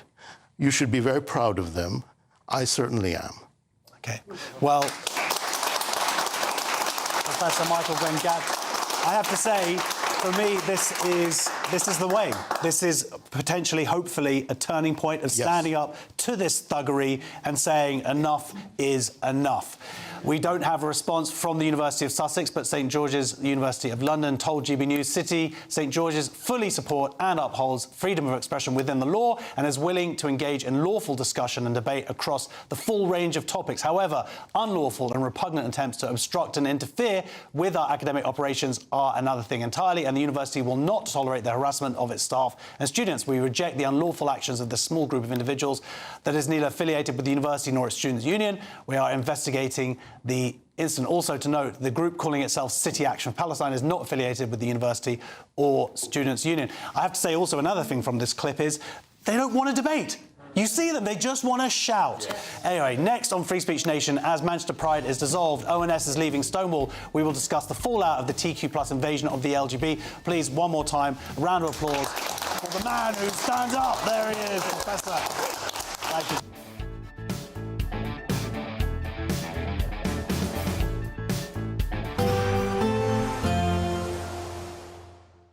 Dinner under the stars tonight? That reminds me of our travel insurance. You mean all clear skies? All Clear Travel Insurance sponsors GB News travel destinations forecast. Hello there. We've got showers and longer spells of rain across western parts of the Mediterranean at the moment. Further east, some warm sunshine. We can see Madeira seeing some showery outbreaks of rain for the next few days. Temperatures in the low 20s. The risk of a few showers for southern Spain and Portugal. But in the sunshine, temperatures above average. Plenty of dry weather across Italy and Greece at the moment. Temperatures 25, 26 Celsius. So feeling warm in that sunshine, and it stays pretty settled the next few days. All Clear Travel Insurance sponsors GB News travel destinations forecast. Hello, here's your latest weather update from the Met Office for GB News. We've got an unsettled week of weather in store across the UK, all of us seeing rain at times, often quite blustery, although it will turn a bit milder towards the end of the week and certainly into next weekend. At the moment, we've got low pressure feeding its way southeastwards across the UK, tightly packed isobars, indicating quite blustery weather too, and certainly as we head into the evening and through the overnight period, quite a blustery feel to the weather across the UK. Outbreaks of rain gradually clearing from the south and southwest, leaving some clear spells in the south, whereas it's very showery across northern and central parts and blustery winds, even a little bit of winteriness across the high ground in Scotland, and temperatures low enough here for a touch of frost in some rural spots, but staying mostly frost-free towards the south with temperatures near double figures in some towns and cities. So we start the new working week on quite a showery note, certainly across the north of Scotland, lots of showers packing in on that northerly breeze. Still a bit wintry those showers across the highest ground in Scotland, a touch of frost to say in rural spots to start the day. Mostly fine across the southern parts of Scotland, a few showers across Northern Ireland, and a few showers too pushing across Northern England, North Wales into the Midlands, with some sunshine to start the day on Monday across the far south of England. As we go through the rest of the day, it stays quite showery in the morning, quite a blustery northerly breeze too. The showers and those winds gradually ease though from the west as we go into the afternoon, and then some more persistent rain starts to approach Northern Ireland by the very end of the day. Once again, it's quite chilly for the time of year, certainly across the north and northeast of the UK. Here temperatures no better than 7 or 8 Celsius in a few spots, whereas down towards the south and southwest, nearer average at around 13 or 14 degrees. Outbreaks of rain out towards the west will push eastwards into Tuesday morning, and Tuesday looks like a very breezy day with further showers or longer spells of rain, so staying quite unsettled and again quite chilly for the time of year, with temperatures into the low teens at the very best. That's into the low to mid 50s in Fahrenheit. Low pressure is dominant for the rest of the week, so it stays pretty unsettled. Further showers or longer spells of rain to come, but at least those temperatures start to climb during the latter stages of the week.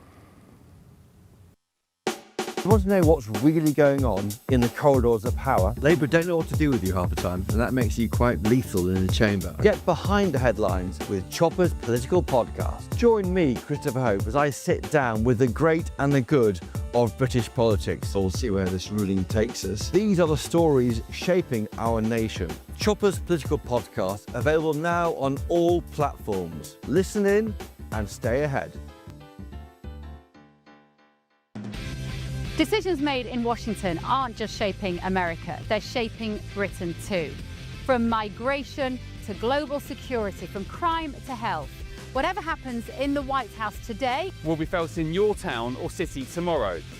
That's why The Late Show is live from Washington, DC. Cutting through the politics to show you what it all means for Britain. The Late Show live every night at midnight. Only on GB News, Britain's news channel.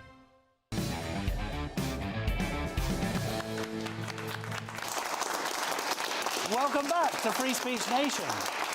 Manchester Pride, one of the UK's most well-known and largest LGBT events, has, quote, with enormous sadness, gone into voluntary liquidation, with dozens of businesses and performers, they say they're yet to be paid. In a statement, they said, a combination of rising costs, declining ticket sales and an ambitious refresh of the format aimed to challenge these issues has led to the organisation no longer being financially viable. We regret the delays in communicating the current situation. We had hoped to be able to find a way to continue and, most importantly, to support our artists, contractors and partners. The trustees continue to attribute their success in Manchester to over 200,000 visitors, over £100 million to the economy and grassroots community groups grants. This comes as the Office for National Statistics has broken off its long-standing association with Stonewall after the watchdog incorrectly recorded trans population data due to information from the charity. I'm joined in the studio by the director of the Gay Men's Network, Dennis Kavanagh. Welcome to the show. Thank you. Let's start first of all with Manchester Pride, because one of the things they identified there is lower ticket sales, possibly from less gay people going along. Yeah, I guess that could be right. What we've got there is they've gone into voluntary liquidation, we understand, and there's a serious incident report has been made to the Charity Commission about the finances. Something serious has gone on here, but it might look to your average outsider that the embrace and the uncritical embrace of gender ideology by these organisations has gone down like a lead balloon with your average, certainly your average lesbian, and I think increasingly with lots and lots of gay people. Manchester Pride, let us not forget, at one point had a pledge card that people had to sign to basically say that they believed in gender identity ideology, and if you didn't sign it, you weren't welcome at their party. So maybe that wasn't the greatest commercial move ever, telling people what to think. Yeah, and then you, like I said, we've got the ONS here. Now, we've covered that story a few times, but the data that came out of that survey has basically been ditched, because it turns out, accordingly, I think it was 1 in 72 Muslims are transgender. Because of the failures to record the invasion, because of language issues. Yeah, it was mad. It was absolutely mad. So prior to the 2021 census, the ONS had several meetings with Stonewall. 30 meetings. Loads of them. Just loads of them. They were all paying for, of course. And they all sat around a table and they cooked up the question. I've got the census question here, Josh. See if you can answer it. The census question for 2021 said this: is the gender you identify with the same as your sex registered at birth? Now, I don't know about you, but even as an English language speaker, I don't find that the most straightforward piece of English language ever. They wanted to, by the way, give that to, like, 2-year-olds. That was what one of the groups was proposing. Yeah, because that's sane, isn't it? I mean, we really are banging our heads against a wall of stupid with these guys. But, yeah, when the data came back, they had massive spikes in the trans population in Brent and Newham. And Nancy Kelly, the CEO of Stonewall at the time, tweeted, "I love living in Newham. There's so many trans people here." Now, sensible people like Professor Biggs and Professor Alice Sullivan, who've mentioned already tonight, looked at the data and said, hang on a minute, something is wrong here, because you've got more trans people in these London boroughs where there's lower English rates of proficiency of the English language than you have in Brighton, for goodness sake. And, you know, it's all very funny and all the rest of it, but there is a serious side to this. Well, it's our money, first of all. Stonewall have wasted, and the ONS, to be fair, have wasted a hell of a lot of public money here with their pet project, this stupid elitist embrace of gender ideology. But look, more importantly, bad data makes for bad policy. You need data because we have evidence-based government. Professor Sullivan, in the Sullivan Review published this year, pointed out it wasn't just the census. This is going on across public policy areas. She identified poor data collection in health and in criminal justice as leading to poorer outcomes, particularly for people who are in vulnerable positions. Because if you have a medic, for example, doing a medical report, maybe never seen the patient, if they can't get accurate sex data about the patient, that's a big missing piece of the jigsaw. So across the public sector, Stonewall and this fairly bonkers campaign have cost us money, and they've cost us in terms of our vital public interest in good evidence-based policy. Yeah, and I mean, Stonewall have had an issue this week. Also, Alison Bailey is taking them to court. It's being challenged, isn't it, the previous case? That's right. We're now in the Court of Appeal Civil Division in the case of Bailey and Stonewall, where Alison is making the case that when Stonewall sent an email to her chambers which said, we trust, this is the head of trans inclusion, saying, I trust you will do what is right, because us associating with you now is a problem, or words to that effect. Because she believes in biological sex. Because she's surprise, surprise, you know, she is a lesbian who is celebrating the launch of LGBT Alliance. One of the tweets they complained about the Stonewall Trans Advisory Group was Alison had dared to tweet out that she believed in single-sex wards, which happens to be government policy now, and also happens to be the law of the land. And we've seen when they've not done that women have been raped. Yeah, exactly. It's not like Alison was saying anything, in my view, that was remotely controversial. But this is a very interesting case, and we owe a lot to Alison for taking this, because her case is going to give us definitive guidance in this era of cancel culture. The Court of Appeal is going to decide how far is too far sending these sort of cancel culture emails. And it'll be an interesting case as a lawyer, because in the court of public opinion, I think we all know what that email means, and it reads pretty terribly.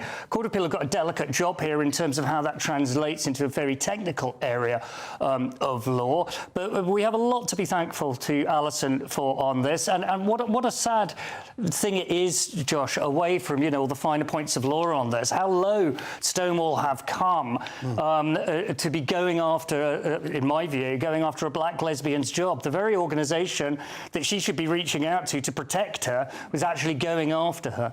And also as a legacy in terms of what Stonewall has achieved so much in the past for gay rights, like you say, to be going then and trying to get a lesbian fired. Yeah. Anyway, well, ladies and gentlemen, please, big round of applause for Dennis Kavanagh. Next on Free Speech Nation, the Met Police have announced they will no longer investigate non-crime hate incidents, but does this mean we will really see the end of Lord Toby Young from the Free Speech Union? Will join us next. See you in 2 minutes. Thank you.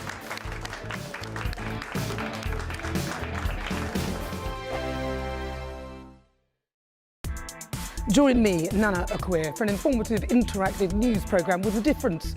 It's fun. No, you didn't say that, Dave. I'm so surprised. I think there's an element of truth to that. Join me from 3 p.m. every weekend, only on GB News, Britain's news channel.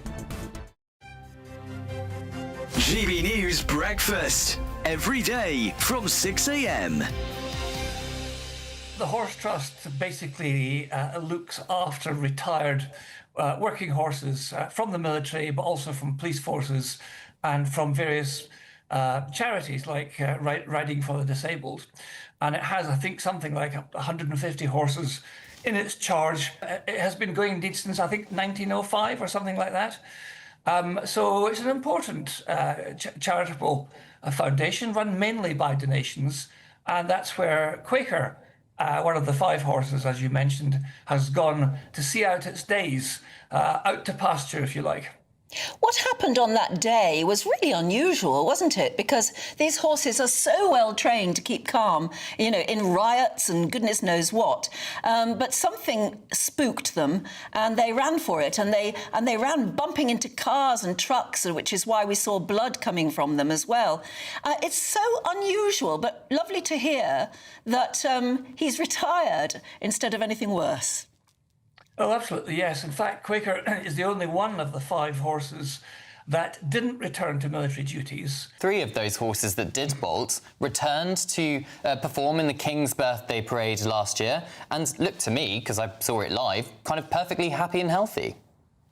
Oh, you know, I think they're extremely well looked after, and there's a very strong bond between riders in the whatever regiment it is that the horses are assigned to, and their charges. And this goes back through history. And there are, if you look at the First World War, where, believe it or not, in 1917, there were 600,000 horses in service with the British Army through various theatres of war. GB News, the People's Channel. In the GB Newsroom, we bring you the news as it happens. With our team of dedicated journalists across the UK, we're ready to keep you up to date with what's happening every half an hour, every single day. Bulletins here on GB News, the People's Channel, Britain's news channel. Britain was once the envy of the world. But look around. A nation that no longer knows what it is or where it's going. A country that's broken. How do we fix Britain? How do we bring it back? Friday night with Matt Goodwin at 8 p.m, only on GB News.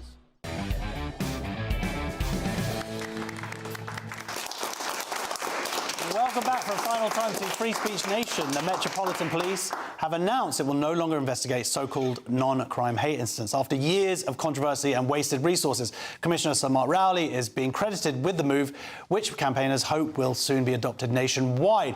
We are joined now by the director of the Free Speech Union, Lord Young. There he is. There he is. Hello, Toby. So this is good news, right? Yeah, it is good news. It was an unexpected bonus after the Free Speech Union's victory in the Graham Linehan case. So, as you'll recall, he was arrested by 5 armed police officers at Heathrow when he got off a transatlantic flight, kept in a cell for more than 12 hours, only released because his blood pressure spiked. They thought he was going to have a heart attack or a stroke. Terrible case, complete miscarriage of justice. The Free Speech Union managed to get the onerous bail conditions the police imposed on him when they released him lifted. And then we managed to persuade, with our legal team, the police to drop all charges. And then, unexpectedly, shortly after announcing that they were going to take no further action against Graham, the Metropolitan Police Press Office said that they would no longer be investigating non-crime hate incidents. So it was a huge unexpected bonus, a massive win, something the Free Speech Union and others have been campaigning for more than 5 years. And as you say, the next step will be to persuade other police forces across the country to follow the Met's lead, which I hope they will, because the Met is the largest police force in the country. And more importantly, Josh, the police say they're going to, including the Met, they're going to continue to record non-crime hate incidents. That's a concern because at the moment, if you apply for a job as a teacher or a carer and you're required to do an enhanced DBS check, non-crime hate incidents can show up on your criminal record and prevent you from getting the job. So I think the next stage in this battle, after we've persuaded other police forces to follow the Met's lead, is to persuade all the police forces across the country to make any recorded NCHIs non-disclosable in enhanced criminal records checks. It's just ridiculous that people are not getting jobs because they've committed non-crimes. You credited Sir Mark Rowley for making this decision. Of course, he said after the whole Graham Linehan incident that, that they were obliged to do it rather than really just using, of course, common sense. So this is a way of, I guess, dealing with that. How likely do you think it is that these other forces, I know you said it's because the Met are the largest force, but has there been any indication yet from other forces? Because a lot of the other police forces around the country, frankly, are much more ideologically captured than the Met. Yes, well, there is a report on non-crime hate incidents that has been done, a review by the College of Policing and the Joint Council of Chief Constables. And Lord Herbert, who is the chairman of the College of Policing and who's seen this report, the report's already been handed to the policing minister, although it hasn't been made public yet and is not going to be made public, I think, until December. But Lord Herbert, in the second reading of the Crime and Policing Bill debate week before last, said that the conclusion of this report is that non-crime hate incidents are not fit for purpose. So I think this report is going to recommend that the NCHI regime is overhauled. And I think Sir Mark Rowley must be aware of that. I think he must have got permission. As you say, he originally said we had no choice but to investigate this accusation against Graham Linehan. Our hands were tied, etc., etc. Well, clearly he has a choice now if he's saying that we're not going to investigate these sorts of vexatious complaints in future. Why has he got the latitude now he didn't have, a few weeks ago? Well, I think he must have got permission from the Home Secretary and probably Sadiq Khan to stop investigating NCHIs, and he will have pointed to this report. And I think the effect of the report will be that every police force in England and Wales, at least, the Police Service of Northern Ireland has stubbornly said it intends to continue to investigate NCHIs. But I think every police force in England and Wales, probably not Scotland either, will follow the lead of the Met. So I think it's really good news. But as I said to my team at the Free Speech Union, it's Al Alamein, it's not D-Day. We've still got a ways to go. I believe it's about 60,000 man hours, women hours a year that will now be saved because of this. Is the police now going to be solving some actual crimes like burglary or stealing of phones? One would hope so, Josh. As you say, a report by Policy Exchange published late last year calculated that the police are spending 60,000 hours a year investigating NCHIs. And the concept was introduced in 2014, 11 years ago. So that's 660,000 police hours that have been spent to date on investigating non-crimes. And when you think about all the actual crimes that go unsolved, I mean, to give you just one example, one eye-opening stat is that I think in 48 of the postcodes in England, not a single burglary has been solved in the last 3 years. So hopefully they'll start getting a bit better at solving burglaries, dealing with auto theft, muggings, etc. If they're not wasting all this time on investigating non-crimes. All right, well, we'll take the victories where we can get them. Thank you very much for joining us, Lord Toby Young. And thank you for joining us this week on Free Speech Nation. This is a show with comedic value. I do want to apologise for any comments that might have been offensive during the broadcast. Thank you very much to my panel, to all of my brilliant guests this evening. And if you want to join us live in the studio, be part of our wonderful audience, you can. Please go to gbnews.com/tickets. Stay tuned for the brilliant Alex Armstrong tonight. That is next. And thank you very much for watching Free Speech Nation. Have you guys had a good time? Yeah! There you go. There we go. We're going to go and have a little drink now. Goodbye. Have a lovely week. Thank you so much. Goodbye.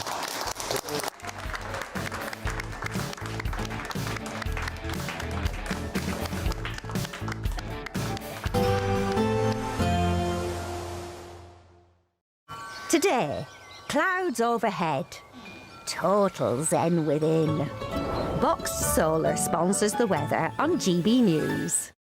Hello, here's your latest weather update from the Met Office for GB News. We've got an unsettled week of weather in store across the UK, all of us seeing rain at times, often quite blustery, although it will turn a bit milder towards the end of the week and certainly into next weekend.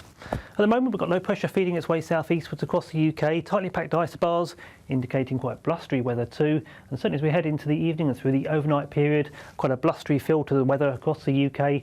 Outbreaks of rain gradually clearing from the south and southwest, leaving some clear spells in the south, whereas it's very showery across northern and central parts and blustery winds, even a little bit of winteriness across the high ground in Scotland, and temperatures low enough here for a touch of frost in some rural spots, but staying mostly frost-free towards the south with temperatures near double figures in some towns and cities. So we start the new working week on quite a showery note. Certainly across the north of Scotland, lots of showers packing in on that northerly breeze. Still a bit wintry, those showers across the highest ground in Scotland. A touch of frost, as I say, in rural spots to start the day. Mostly fine across the southern parts of Scotland. A few showers across Northern Ireland, and a few showers too pushing across Northern England, North Wales into the Midlands, with some sunshine to start the day on Monday across the far south of England. As we go through the rest of the day, it stays quite showery in the morning, quite a blustery northerly breeze too. The showers and those winds gradually